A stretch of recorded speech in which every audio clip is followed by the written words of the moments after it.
Yo, what's up, guys? Welcome back to another episode of me reviewing AEW Dynamite. And this week we had a pretty decent show. I'm not gonna lie, the show flowed nicely. There wasn't moments of this is really okay. There was one. There's always one. The loading tree Chris Jericho stuff. But ignoring that, everything else flowed nicely. Things weren't stalling or going on for way too long. There was a nice flow to the show. Things were moving at a decent pace, which is good because if a show has terrible pacing, it just sets the mood. Like, it just ruins the whole mood and the vibe of the show. But we start off the show with Daniel Garcia having a backstage interview with what is her name now? I get it wrong every week. You guys know this by now. Renee Good, Renee Moxley Good, Renee Paquette, Renee Young. I don't know anymore. But anyway, he has an interview with her. And he was basically talking about this is his moment, and that he will not lose. He will make good of this moment. He will. This is the biggest moment he's had, or the biggest opportunity that he's had in AEW. And then in comes MJF, and MJF basically just wishes him well, and he's proud of him, and asks him, "Can I be in your corner for tonight?" And he goes, "Of course." Then there's a little moment between MJF and what is his name now? Wow, how do I forget his name? Daddy Magic. There's a little moment between MJF and Daddy Magic. Ignore that. I don't know how I forgot it. Where Daddy Magic basically says, "Look, you've done a lot for Garcia, so I respect you." And they part ways. And then we get on to the opening match, which was Bryan Danielson taking on the Bastard Pack. And this was match of the night for sure. Very, very, very good match. Danielson selling his neck and his shoulders area, the top of his back for most of the match, considering he wrestled Shingo friggin' Takagi this weekend at Forbidden Door. So I'm glad he was selling there. Pac, I have one problem with this. Pac is always there just to lose, man. Just to lose. Pac's job is to lose in AEW. That's what it is. Have a good match, but at the end, you're not gonna win.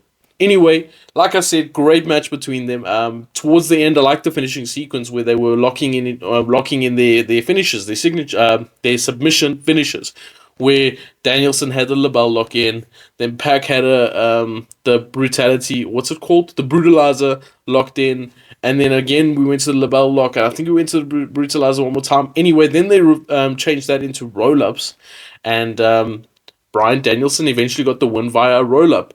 And it made sense because Danielson was obviously in a lot of pain. He's selling his neck. So winning clean would have been even worse for Pac. So having a roll up really makes sense because Bryan Danielson was looking for desperate measures to actually get the win somehow. We then had a little backstage promo from Willow Nightingale, and this was one of her better promos, and I really enjoyed it. She's one of the few, if not the only. Okay, maybe now there's two. We'll get onto the other one later. One of the only real baby faces in AEW. And I say that because a lot of the baby faces are badasses at the same time in AEW. You think of like Swerve, for example. You think of like even Will Ospreay. You think of all of these guys, they do bad things. They're not clean cut baby faces like a Cody is in WWE or a John Cena was in WWE or Rey Mysterio is. They've all had a darker path or a darker means of doing things in the past. But Willow Nightingale feels like a proper old school baby face. And her line that she runs with is "nothing matters, smile anyway." Which, hey man, she went on and explained why it means a lot to her, and I think we can all take a bit from that. Sometimes you just have to smile. So it was a good babyface promo. Willow Nightingale is one of my favorite women's wrestlers in AEW, if not my favorite. Really great stuff. This is in build up to her match with Chris Statlander later on, and obviously Chris Statlander, Stokely Hathaway turned on her, so therefore nothing matters. Smile anyway. So great stuff, great promo.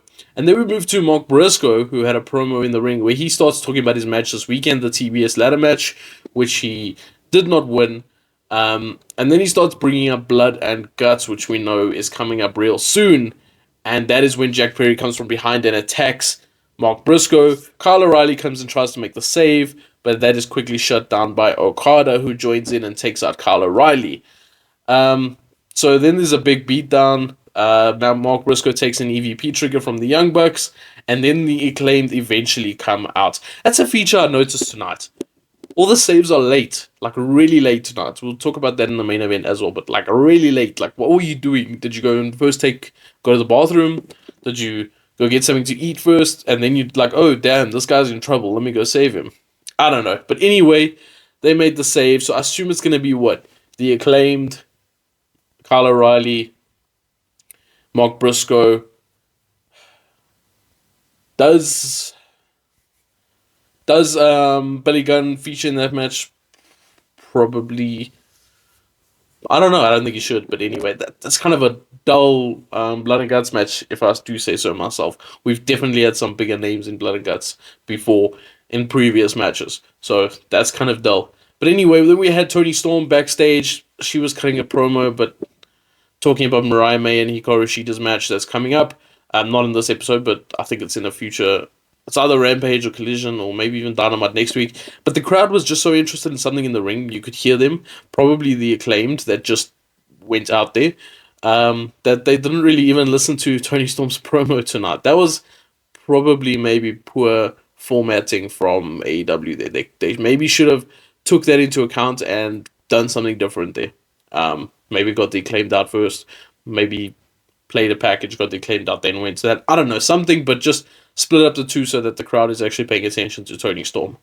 We then had Chris Statlander and Willow Nightingale have a match. So this is a really, really good match. I'm not going to lie. They were hard-hitting. There was aggression. There was anger. There was story to it, which is always good in pro wrestling.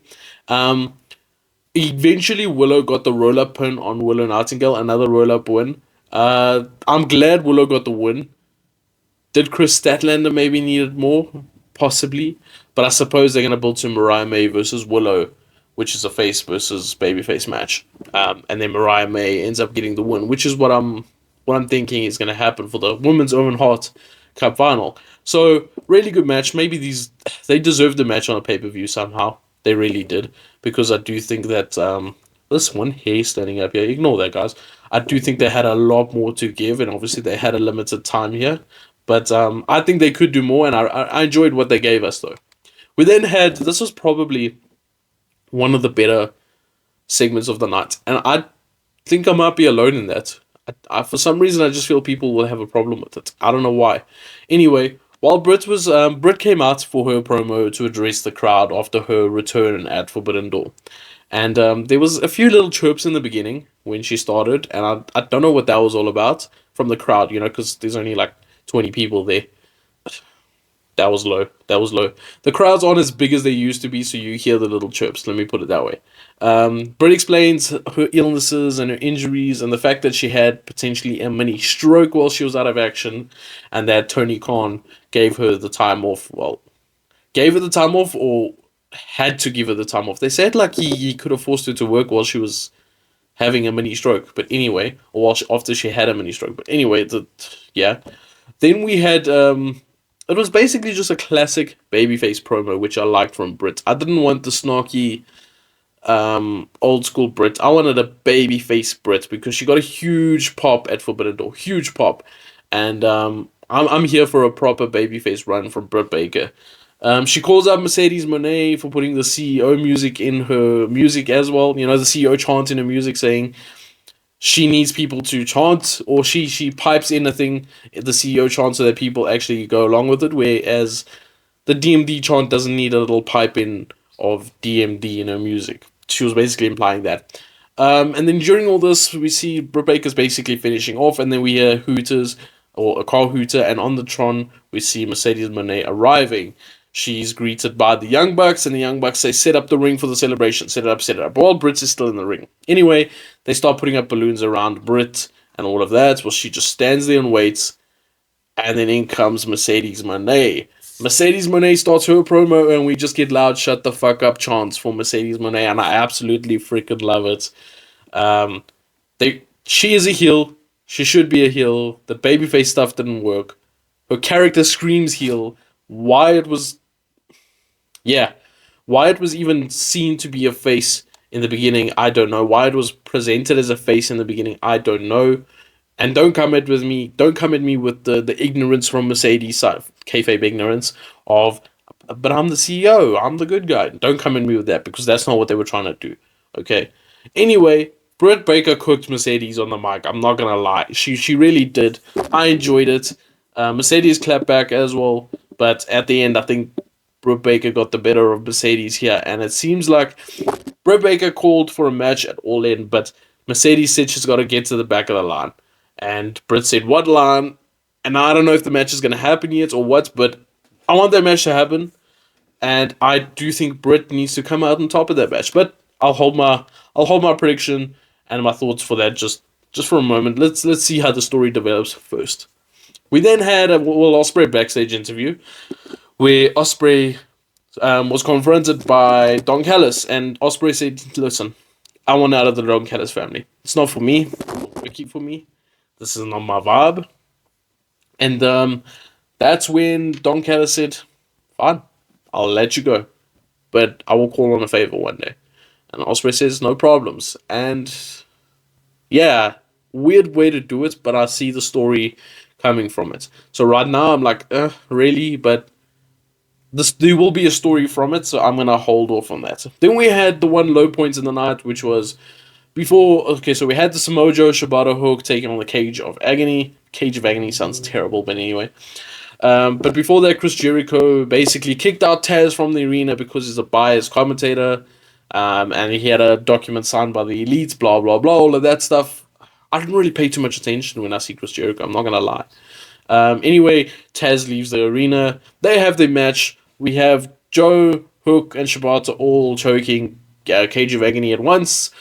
The legal partner or the legal person taps out. Match is over. And then they are attacked by the Learning Tree. Of course they are. And they are brutally attacked by the Learning Tree. Let me just say that. I thought this was over. It should have been over. The match happened. He got knocked out by Hook. Knocked him out. So, Judas effect on himself. Chris Jericho, just move on. Please, please, please, please. Anyway, now we got Jeff Jarrett versus the mystery opponent that was instated by the Elite, and it is Hangman Adam Page. Interesting that. So the EVPs picked Adam Page.